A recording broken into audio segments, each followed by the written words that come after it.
My particular theory as to why relationships do not be lasting at Burning Man is not just because Burning Man is a revelatory environment, right? But it is also a relationship accelerant, okay? I'm done with you. Hiya! Oh, that's nice.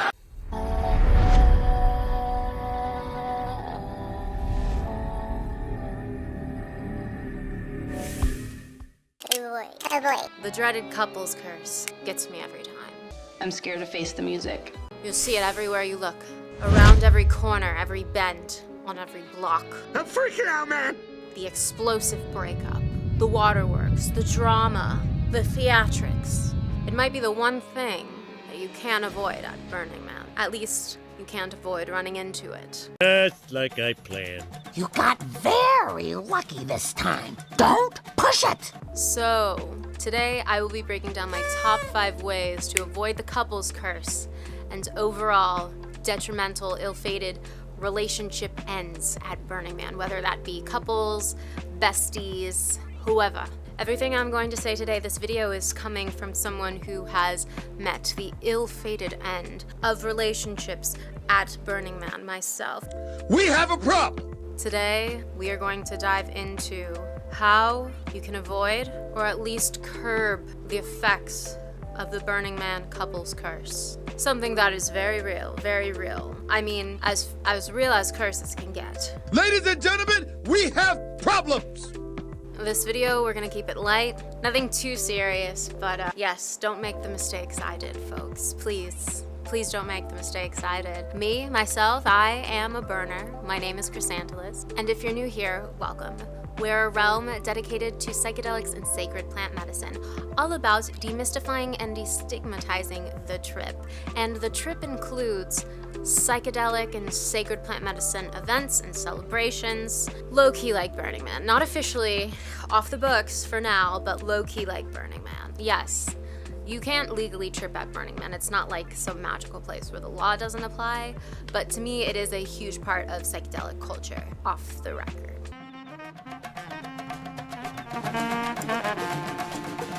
Ignis! Approach the Burning Man! I mean blazing guy! If you get something out of this video, please be sure to subscribe to this channel. You can also find me on Instagram, TikTok, and Patreon at Chrysanthus. The following video is made for the purpose of education and harm reduction. We are not promoting the use, procurement, or possession of any plant medicine or substance. We encourage everyone to do further research and prioritize safety. So, first of all, why are we constantly seeing everyone break up all over the place at Burning Man? What is so special about Burning Man that it is just an incinerator of relationships? What makes it that way? Why do relationships come in, but they don't tend to come out? Okay? Here's my line of thinking. I consider Burning Man what I would call a revelatory environment. So a lot of modern everyday relationships, especially if you're in a heterosexual relationship, if you're in a monogamous relationship, right? Relationships that are especially mirroring of the system, right? What is the system but loads and loads of delusions and illusions more so than anything? Burning Man is a revelatory environment, which means it will reveal truth. It will reveal who you are. You cannot hide from your partner. You cannot keep up the smoke and mirrors for people around you. You can't hide who you are. I mean, you can try, but it's messy. It's very, very messy. So I warn people of this before they go to Burning Man for the first time, especially y'all virgin burners. Burning Man is a revelatory environment. Do not go with anybody who you are not ready to be revealed around. My number 5 tip for going to the burn with a romantic partner is going to be this. Do not go in the honeymoon phase. Do not go in the honeymoon phase. This, I think, is the easiest way to avoid the couples curse. That honeymoon phase, you know, you still want to believe all these great things about the other person. You are in a glamour. You have not yet had the revelatory experience. So to take it from, you know, a 3-monther to a revelatory environment, been there, done that, don't do it. 0 out of 10 would not recommend.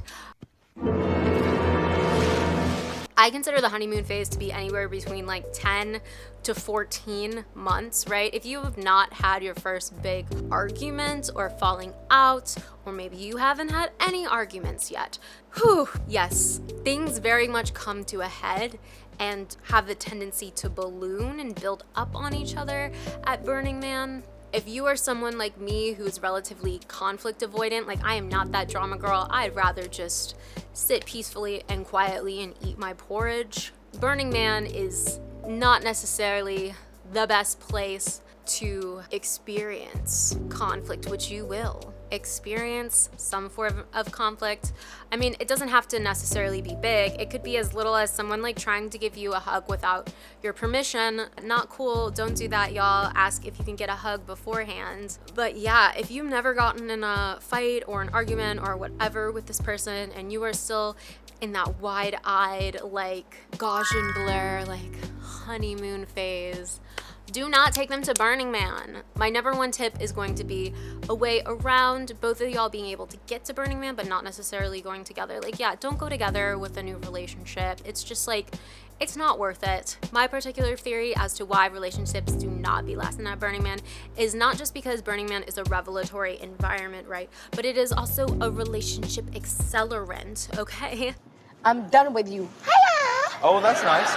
So if you were gonna be with this person 10 years down the line, maybe even like 7 to 10 years down the line, okay, sure, go with them to Burning Man. It will accelerate your relationship by a lot, but y'all will probably be fine. I think more serious relationships tend to do better than the 3-monthers. Who's gone with a 3-monther? Anybody? No, just me? Just me? Really? Wow, maybe it's just me out here making these mistakes, but Well, we all make mistakes. additionally, if you are in a honeymoon phase of your relationship, but there is a lot of conflict, also don't go together. You're not gonna be able to do anything but fight. It's not this place that you can like magically go to and the laws of reality and communication and how you were operating previously just like fade away and you can magically get along with some. No.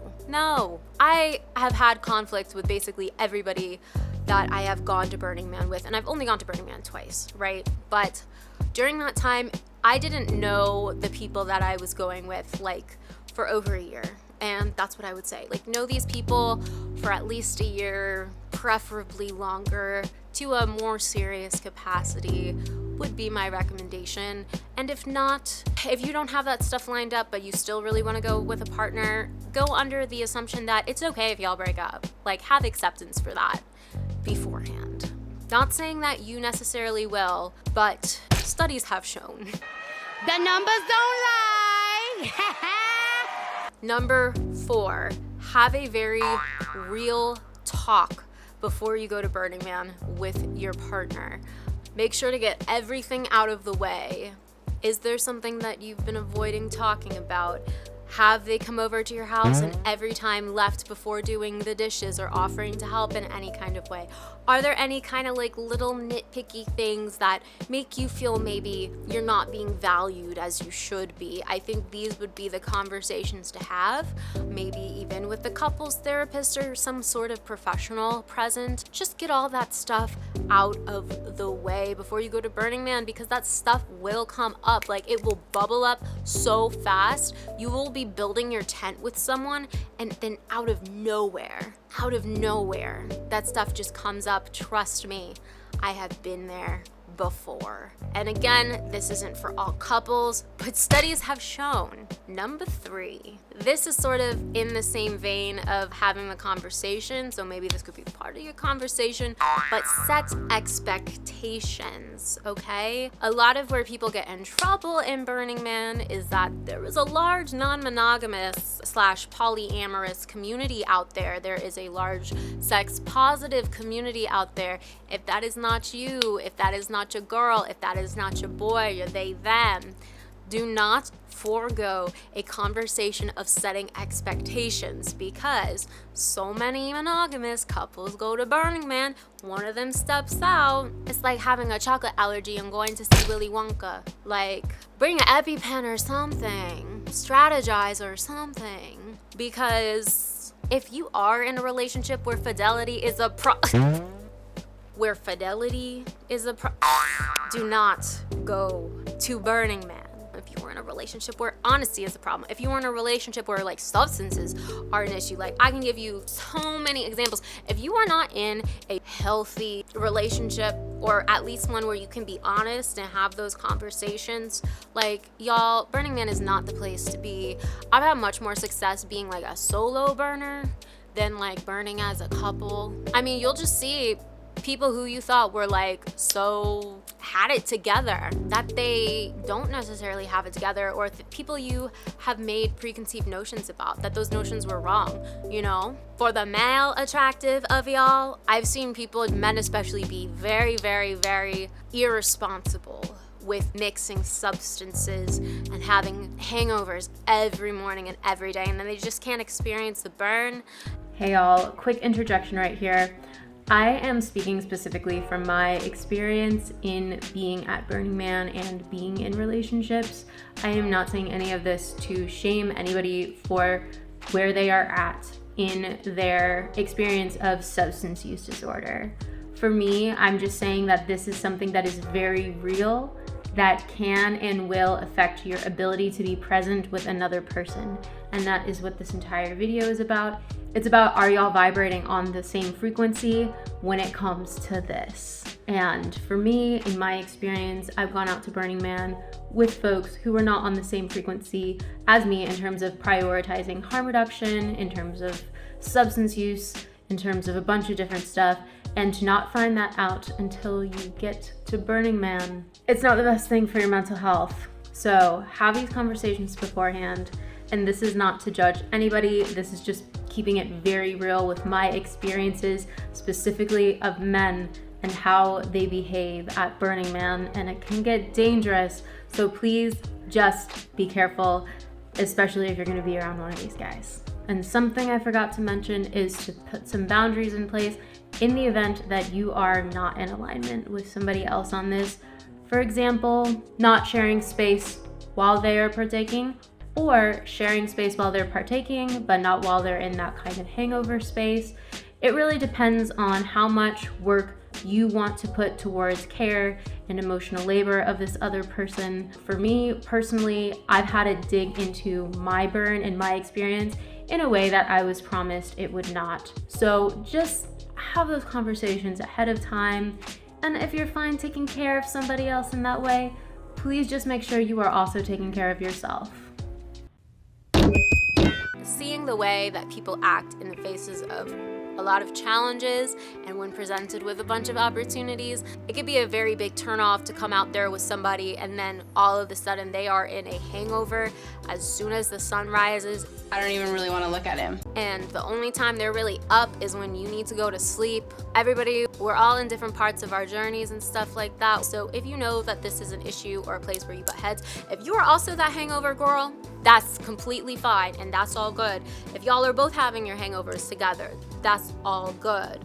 Just be in synchronicity with it. But for me, if you are a grown adult, at least like 10 years my senior, and you do not know how to exist in the environment of the playa with reverence, I'm talking wearing your goggles, I'm talking putting your mask on, wearing sunscreen, it is such a turnoff. It's disrespectful to the land. Like, for y'all who think you can just handle Mother Earth and all the dust storms and all of the beautiful, wonderful, incredible things that happen at Black Rock City without taking precautions and engaging with it respectfully. I'm really going on a rant, but it's so many of y'all who have a disrespectful time at Burning Man. It couldn't be me. Yeah. Be respectful. Have a respectful time. Be respectful to the people around you, you know? Have your wits about yourself. So for that expectation talk, we're gonna talk about, can we be with other people? Can we partake in substances apart from each other? Or are we gonna only partake in substances with each other? Because like, hey, let's say you didn't talk about that and then all of a sudden your partner is off on his way in deep playa having a heroic dose sort of a trip and you're completely left out of that, you know? Gather your expectations, know what you're going to want to experience. A lot of the times when we're journeying out in Black Rock City, it is really hard for anybody to be able to get a hold of us because we are out space cadetting in La La Land, okay? So that is something you'll want to be on the same page of, like, all of these different things, and substance use and like sleeping around. That's primarily where I have seen the conflict arise. So that's particularly why I'm talking about it. Again, Burning Man has a huge non-monogamous community of people. So yeah, if that's not you, have that conversation beforehand. And if that is you, have that conversation beforehand. Just know how you're going to tackle that specific environment. Number 2, spend lots and lots of time apart from each other if you're going to the burn. Nothing riles up conflict quite like spending too much time together, but especially I think it's important for everybody, whether you're in a couple or not, to have at least one night to yourself.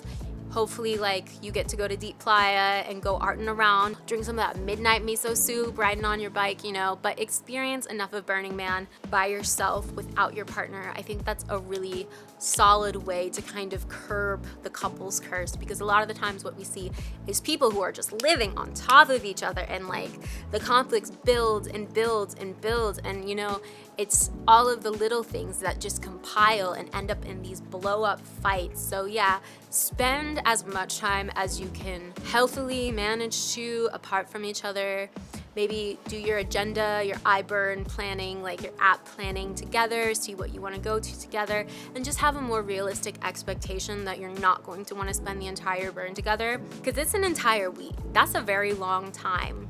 And I understand if like one person in the couple doesn't know anybody else, it could be hard. I totally understand that there are different situations that would affect that, but like the more you are together, it's almost like the more likely you are to have opportunity for conflict, blow-ups, breakups, etc. And my number one tip to avoid the couples curse is going to be, if you have to go with your partner, like there's no other logistic way to go separately. Potentially bring a whole other tent to stay in. Do not necessarily sleep together every night. Go together separately, right? This could look like maybe you camp with a friend and they camp with a friend, and your tents are maybe in the neighborhood of each other, maybe a couple tents down or something, but just engineer enough space apart from each other, kind of like how I was talking about in number 2. Something I've made the mistake of, and that I've seen other people make the mistake of, is sharing a tent with the person you're in a couple with. And this kind of engineers it just so that you don't really get any alone time should you need it. Alone time is especially important. Sleeping by yourself has been chef's kiss in terms of the burn I had sleeping by myself versus the burn I did not have sleeping by myself. I would highly recommend to y'all, and just like keep a tab on your mindfulness, how present you're able to stay, and how much time you're spending with your partner if you have to go with your partner. Burning Man is not the optimal place for a relationship or for partners to be together.